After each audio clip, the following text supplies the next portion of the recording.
प्रिय दर्शकों, नमस्कार। आज मैं आपको जन्म कुंडली के 12वें भाव में राहु का फल बताने वाला हूं। किसी भी राशि और किसी भी लग्न में अगर आपकी जन्म कुंडली में राहु बैठा है 12वें भाव में, तो ये आपको कैसा प्रभाव देगा, किन बातों की आपको सावधानी अपने जीवन में बरतनी है, आपके व्यक्तित्व में कौन से अलग गुण ये राहु निर्मित करेगा, कैसे गुणों से आप अन्य से अलग नजर आएंगे। आज उनकी जानकारी तो दूंगा ही, साथ में कुछ विशेष सावधानी भी आपको बताने वाला हूं। कुछ ऐसी सावधानियां जिन्हें अपने जीवन से आपको अवश्य से जोड़ना है।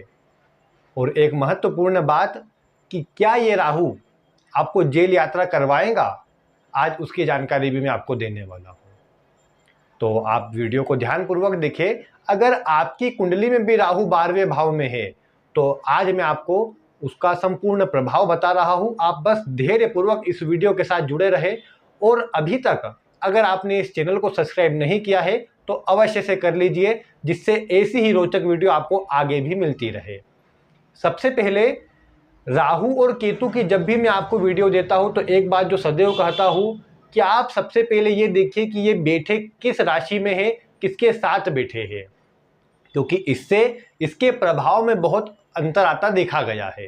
जैसे मान लीजिए राहु 12वें भाव में तो बैठा है, लेकिन अपने मित्र की राशि में है या ऐसे लग्नों में बैठा है जहां वो कारक होकर के परिणाम देता है, तो बहुत हद तक उसके जो परिणाम है वो शुभ हो जाएंगे। लेकिन जहां वो अकारक होता है, कुंडली में अकारक ग्रह की राशि में भी बैठा है, तो उसके प्रभाव में नकारात्मकता बढ़ जाती है।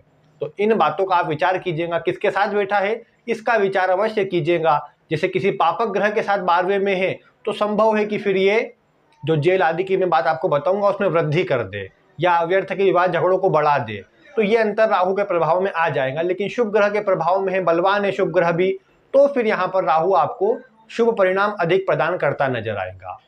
एक और बात जो आपको ध्यान रखनी है कि काल पुरुष की कुंडली में 12वें भाव में मीन राशि आती है, तो मीन राशि के स्वामी गुरु बनते हैं। इसीलिए आप एक बात ध्यान रखिएगा कि आपकी कोई भी राशि, कोई भी लग्न 12वें भाव में बना हो, लेकिन गुरु की अवस्था को अवश्य देखिएगा, गुरु कमजोर है कि बलवान है।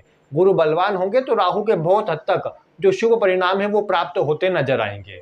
तो इस बात का भी आपको ध्यान अवश्य से रखना है। अब मैं आपको बताता हूं कि सामान्यतः क्या दृष्टिगोचर होता है राहु के 12वें भाव में होने से, फिर वो किसी भी राशि या किसी भी लग्न में ही क्यों ना हो। सबसे पहले आप देख पाएंगे कि जिनके भी राहु 12वें भाव में होते हैं, ऐसे व्यक्ति बहुत अधिक कल्पना करते हैं, बहुत अधिक बातें सोचने का स्वभाव होता है। कल्पनाशीलता इतनी रहती है कि 24 घंटे जो इनके मन में कुछ न कुछ बातें चलते रहती है, कोई न कोई कल्पना ये करते रहते हैं। यहाँ पर इसीलिए कल्पना होती है क्योंकि आप जानते हैं कि 12वां भाव जो है इसे एक खुला भाव माना गया है, इसमें बाउंड्री नहीं है। ये मतलब इसकी जो कह सकते हैं कि इसके अंदर जो दूरियां है वो बहुत ज्यादा है। इसके अलावा अगर आप देखेंगे तो 12वें भाव में जब राहु जुड़ता है तो राहु भी एक ऐसा ग्रह है जिसको बांधा नहीं जा सकता किसी दायरे में, वो भी एक फ्री रहने वाला ग्रह है। और 12वें भाव में राहु बैठकर ये आकाश तत्व के समान प्रभाव देगा और उसके कारण व्यक्ति बहुत अधिक कल्पना करता है और कल्पना की सीमा नहीं होती कि एक जगह पर जाकर रुके। व्यक्ति अगर आगे बढ़ने के लिए सोच रहा है तो बहुत बड़ी बड़ी बातें सोचने लग जाएगा, और अगर व्यक्ति डिप्रेसिव टेंडेंसी का हो रहा है, नेगेटिव बातें सोच रहा है, तो उतनी ही अधिक नेगेटिव बातें सोचेगा कि व्यक्ति मतलब कुछ कर ही नहीं सकता या इससे खराब जीवन तो किसी और का था ही नहीं, ऐसी बातें भी सोचने लगेगा। क्योंकि ये राहु सीधा प्रभाव आपके लग्न पर डालेगा, क्योंकि लग्न से ही होकर के आया है। कैसे? आप जानते हैं कि राहु जो है वो उल्टा चलता है, तो लग्न, फिर लग्न से 12वें में, तो आपका जब जन्म हुआ तब 12वें में था, लेकिन उसके पहले के समय पर तो लग्न पर था, तो लग्न से होकर के गया है, इसीलिए इसका लग्न पर प्रभाव सबसे ज्यादा है। अगर देखा जाए तो 12वें भाव में राहु होने का ये सीधा प्रभाव है कि ये आपको दो तरह के गुण दे सकता है। अलग गुण तो देता ही है, लेकिन एक मन में दुविधा देता है ये कि आप कई बार तो पॉजिटिव रूप में इतनी अधिक बातें सोचने लग जाएंगे कि बस फिर तो इससे ज्यादा पॉजिटिव कोई सोच ही नहीं सकता, आपसे अधिक पॉजिटिव तो कोई है ही नहीं। और कई बार अगर आप नेगेटिव सोचने पर आए तो फिर अच्छी चीज में से भी कैसे कमियां निकालनी चाहिए वो फिर आप कहीं ना कहीं वो चीज बताने लग जाते हैं। तो ये चीजें कहीं ना कहीं राहु के दोहरे प्रभाव में आती है 12वें भाव में होने से। ये बात भी देखने को मिली कि ऐसे व्यक्ति को ये राहु बहुत अधिक क्रिएटिव बनाता है, क्योंकि आप एक बात देखिए कि जिसको अच्छा भी आता हो बुरा भी आता हो, दोनों ही गुण जिसके अंदर हो, तो ऐसे व्यक्ति के अंदर कुछ विलक्षण प्रतिभा आपको देखने को मिले तो ये एक आम बात है, एक सामान्य सी बात है। क्योंकि ये बात रहेगी कि ऐसा व्यक्ति कोई भी काम को अच्छे से अच्छी तरह से कर सकता है, क्योंकि उसे पता है कि इसमें क्या क्या कमियां है, कौन कौन सी गलतियां है। तो क्रिएटिव ढंग से, कुछ नए ढंग से, अलग तरीके से कार्य करने की जो एक शैली है वो यहाँ पर 12वें भाव में राहु होने पर देखने को मिल जाती है। इसके अलावा आप ये भी बोल सकते हैं कि जिनके 12वें भाव में राहु हो, ये अलग कार्य करते हैं तो दुनिया से भी अलग काम करेंगे। मतलब जो लोग कोई भी काम करते हो, जो पुराने रीति रिवाजों को ज़्यादा मानते हो, उनमें इनकी विशेष रुचि नहीं रहेगी। ये अपना स्वयं के अनुसार काम करेंगे, अपने नियम बनाएंगे, अपने कायदे बनाएंगे और उसके अनुसार स्वयं भी चलेंगे और दूसरों को भी चलने के लिए बाध्य करेंगे। ये राहु 12वें भाव में होने पर देखने को मिला। ज़्यादा पुरानी बातों को सोचते रहना, विचार करते रहना इनके स्वभाव में होता नहीं है। और ये बात भी होता है कि राहु एक विदेशी ग्रह है, तो उसमें स्वभाव में होता है कि पुरानी रीति रिवाजों को छोड़कर एक लीक से हटकर कुछ अलग काम करना ये राहु प्रदान करता है। और ऐसे व्यक्ति अपने अलग तरीके से काम के लिए पहचाने भी जाते हैं। और ये भी कई बार होता है कि लोग इनको विरोधी भी समझते हैं, क्योंकि कई बार देखने को मिला कि ये अलग काम करते हैं, तो कोई वैसा ही काम करते आ रहे हो तो उसको, उसमें जो भी कमियां होंगी सीधे सामने मुंह पर बता देते हैं। अब सबको कमियां सुनना तो अच्छा लगता नहीं, तो इस कारण से ऐसे व्यक्ति थोड़े से, मतलब ये बोल सकते हैं कि अन्य से अलग नजर आते हैं फिर, या फिर अलग इनको रहना पड़ता है, या अन्य अपने ग्रुप में इनको शामिल नहीं करना चाहते। ये बात कई बार ये राहु बना देता है। हालांकि ऐसे व्यक्ति भी कई बार एकांतवासी बन जाते हैं। राहु को आप जानते हैं कि राहु जो है विदेशी ग्रह है। ऐसे व्यक्ति को विदेश से जोड़ने का काम तो ये राहु करता ही है। ये राहु मायावी ग्रह भी है। तो मायावी ग्रह होने से एक बात देखने को मिली जो पूर्व जन्म से भी कनेक्ट होती है, कि ऐसा व्यक्ति कहीं ना कहीं पूर्व जन्म में भी कोई साधक आदि रहा है और बहुत अधिक इनने कुछ मंत्र जाप या सिद्धि आदि प्राप्त करी है, और उसी में किसी प्रकार से धोखे से या फिर किसी अन्य कोई पीड़ादायी स्थिति से ऐसे व्यक्ति की मृत्यु हुई हो, ये सूचना मिलती है 12वें के राहु से। अब ऐसे में क्या होता है कि जब इस जन्म में 12वें में राहु हो, तो ऐसे व्यक्ति को वीरान जगह, जंगल या ऐसी कोई डरावनी जगह, वहां पर जाना ऐसे व्यक्ति को अच्छा लगेगा। तंत्र मंत्र, ज्योतिष, ओकल्ट साइंस, ऐसे सब चीजों में व्यक्ति की रुचि बहुत ज्यादा रहेगी। ऐसा व्यक्ति कहीं एक शांत जगह पर जा करके, जंगल आदि में जा करके वहां घूमना तो चाहेगा, लेकिन वहां पर साधना करना चाहेगा। ऐसे व्यक्ति के अंदर से ये बातें निकलती है कई बारी।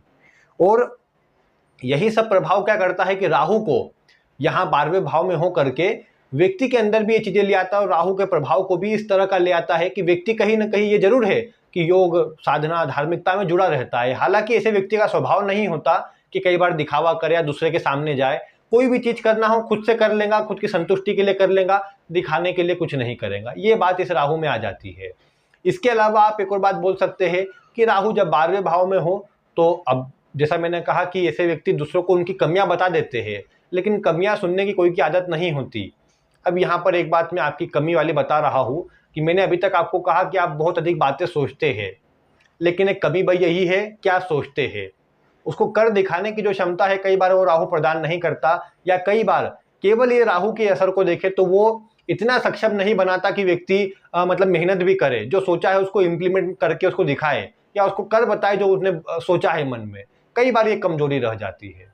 यहाँ पर अन्य ग्रह का प्रभाव अच्छा हो, पराक्रम आदि अच्छा नजर आता हो, तो संभव है कि व्यक्ति जो सोच रहा हो उसे प्राप्त भी करने के लिए प्रयास करे और प्राप्त भी कर ले। लेकिन अन्य ग्रहों का सपोर्ट ना हो तो ये संभव बात है कि राहु 12वें भाव में है, तो आपको केवल सोचने का एक मन में ले आएगा कि हाँ मुझे ये बड़ा करना है, वो हासिल करना है, वो करना है, लेकिन उसके लिए जो प्रयास होना चाहिए वो कई बार ये राहु प्रदान नहीं कर पाता या वो नहीं दे पाता। और परिणाम स्वरूप फिर कई बार यही होता है कि जब कार्य नहीं चलता या कोई काम नहीं बनता तो व्यक्ति फिर थोड़ा डिप्रेशन में जाने वाला बन जाता है, नेगेटिव थॉट इसके मन में आ जाते हैं, तो ये थोड़ा सा मतलब खराब असर देने वाला बन जाता है।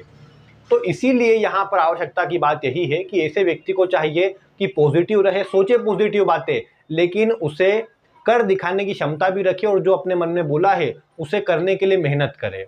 इतना अगर स्वभाव व्यक्ति अपने मन में ले आए तो फिर सफलता से इसे कोई नहीं रोक सकता। यहाँ एक बात ये भी है कि जब 12वें भाव में राहु होता है तो ये शॉर्टकट मनी के लिए प्रेरित करता है।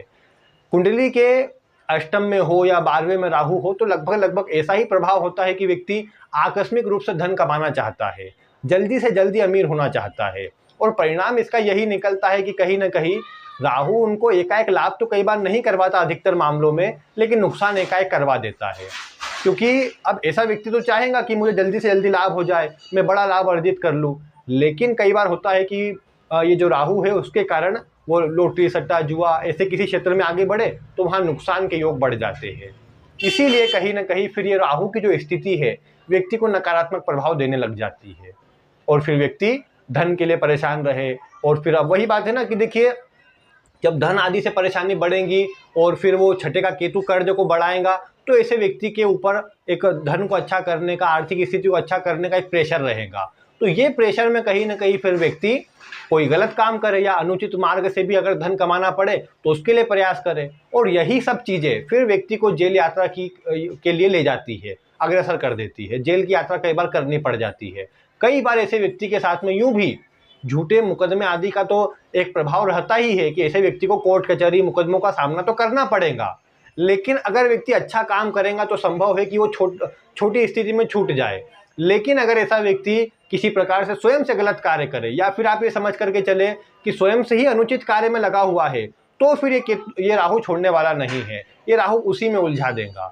ऐसे व्यक्ति को ये राहु कहीं ना कहीं मन में चिंता उलझन तो देता ही है, साथ में जैसा मैंने कहा कि कई बार लालच की प्रवृत्ति भी देता है, और उसके कारण व्यक्ति गलत मार्ग पर जाए, उस गलत मार्ग से उसे परेशानी हो और उस परेशानी के कारण जेल यात्रा करना पड़ जाए, ये सब संभव हो जाता है। इससे बचना है तो केवल और केवल एक उपाय है कि आप स्वयं से अच्छे रहे। स्वयं से जितने अच्छे कार्य करेंगे उतना अधिक आपका बचाव जो है वो होता रहेगा। तो भाई इसका ध्यान आपको रखना चाहिए। इसके अलावा यहाँ पर मैं कहूँगा कि राहु की जो स्थिति है ये आपको जो ज्ञान प्रदान किया है बस उसको आप यूज़ में लेकर के आए। सभी कार्यों को करने की क्षमता राहु प्रदान करता है। ऑनलाइन वर्क करना हो ऐसा व्यक्ति बहुत अच्छी तरह कर सकता है। दूसरों को अपनी बातों से प्रभावित ऐसा व्यक्ति बहुत अच्छी तरह कर लेता है। दूसरों को कोई सलाह देना हो, किसी चीज़ का ज्ञान देना हो, ऐसा व्यक्ति ये काम भी बहुत अच्छी तरह कर सकता है। बस ऐसे व्यक्ति को चाहिए मांसाहार मद्यपान आदि से दूरी बना करके रखे, संगति खराब न करे, क्योंकि ये राहु के खराब प्रभाव में ये भी चीज़ कई बार अधिक आती है कि व्यक्ति गलत संगति कर लेता है और परेशानी उसको फिर उठानी पड़ती है। तो ये एक चीज़ से भी बचना चाहिए जिससे अच्छा परिणाम जीवन काल में प्राप्त हो सके। बाकी यहाँ पर मैं यही कहूँगा कि राहु का परिणाम अच्छा लेना हो तो धार्मिक कार्यों से जुड़े रहे। भले आप इतनी रुचि नहीं दिखावा करने में, लेकिन अपने लिए करें, लेकिन सच्चे मन से करें, श्रद्धा विश्वास के साथ करें, आपको अवश्य ही इस राहु का अच्छा परिणाम प्राप्त होगा। बाकी तो किसके साथ में है, किस राशि में है, उस पर भी विचार करें, लेकिन मेनली अगर रोग किसी प्रकार से देता हो, क्योंकि ये राहु रोग भी जल्दी प्रदान कर देता है, खर्च तो अनियंत्रित देता है, आप अपने ऊपर भी खर्च करते हैं, अपने दिखावे के ऊपर भी खर्च करते हैं, तो ये सब परेशानी आपको न प्रदान करे। उसके लिए सबसे जरूरी यही है कि आप अपने जीवन में अच्छे कार्यों से जुड़े रहे, धार्मिक कार्यों से जुड़े रहे। इस राहु के अच्छे प्रभाव के लिए जैसे मैंने कहा गुरु को बलवान करना है। अब आपका हो सकता है कि लग्न ऐसा हो जहां गुरु कारक नहीं होते हो, तो गुरु को सीधे तो बलवान नहीं कर सकते आप। ऐसे में सभी के लिए इस राहु को अच्छा करने के लिए एक उपाय बताता हूँ। आप अपने उल्टे हाथ की सबसे छोटी उंगली में एक सोने का छल्ला धारण कीजिएगा जो जॉइंट वाला नहीं हो, पूरी तरह गोल हो। ऐसा कोई छल्ला अगर आप अपने उल्टे हाथ की सबसे छोटी उंगली में धारण करेंगे तो इस राहु का प्रभाव आपको बहुत अच्छा मिलेगा। सोने का धारण कीजिएगा, किसी शुक्ल पक्ष के गुरुवार के दिन धारण कीजिएगा, आप देखेंगे कि राहु का प्रभाव अच्छा होगा। इसके अलावा आप प्रतिदिन किसी मंदिर में जाया करें, अपने मस्तिष्क पर केसर का तिलक भी लगाया करें, आप देखेंगे कि राहु बहुत अच्छा परिणाम देगा और जीवन में स्थिरता देने का कार्य करेगा। और बाकी तो आप अपनी कुंडली के अनुसार भी देखिए किस ग्रह के प्रभाव में ज़्यादा आता है, उसके भी कुछ उपाय करेंगे, जिसकी राशि में है उसको बलवान करेंगे तो भी आपको अच्छा परिणाम इस राहु से मिलता नजर आएगा।